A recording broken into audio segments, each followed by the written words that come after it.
Adimali government ഹൈസ്കൂളിൽ school ലൈബ്രറിയുടെ ആഭിമുഖ്യത്തിൽ വായനാ ദിനത്തിന്റെ ഭാഗമായി വിവിധ പരിപാടികൾ സംഘടിപ്പിച്ചു.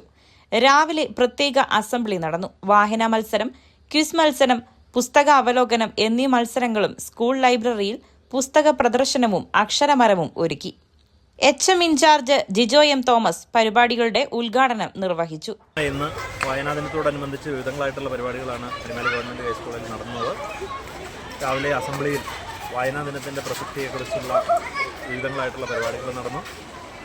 ലൈബ്രറിയുടെ ആഭിമുഖ്യത്തിൽ പുസ്തകങ്ങളുടെ പ്രദർശനം, വായനാ മത്സരം, അതുപോലെ തന്നെ ക്വിസ് തുടങ്ങിയ മത്സരങ്ങൾ നടന്നുകൊണ്ടിരിക്കുന്നു.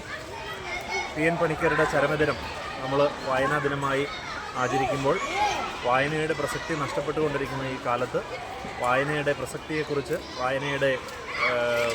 ഇതിനെക്കുറിച്ച് ഓർപ്പിക്കുന്ന ഒരു പരിപാടിയാണ് നമുക്കിവിടെ സംഘടിപ്പിച്ചിട്ടുള്ളത്. ആ പരിപാടിയിൽ എല്ലാ കുട്ടികളും, സ്കൂളിലെ മുഴുവൻ കുട്ടികളും പങ്കുകൊണ്ടിരിക്കുകയാണ്. മലയാളം അധ്യാപകൻ doctor C V. Sabuji, staff secretary Justin Joy, CRG-മാരായ അൽഹിന്ദ്, പ്രസന്നകുമാരി, ഗ്രേസ്യാമ്മ എബ്രഹാം, ലൈബ്രറി ഭാരവാഹികളായ നിഷാദ് VS, ശലഭ ശങ്കർ, ജയ K പരിപാടികൾക്ക് നേതൃത്വം നൽകി. കേരള 1 മലയാളം, ഇടുക്കി.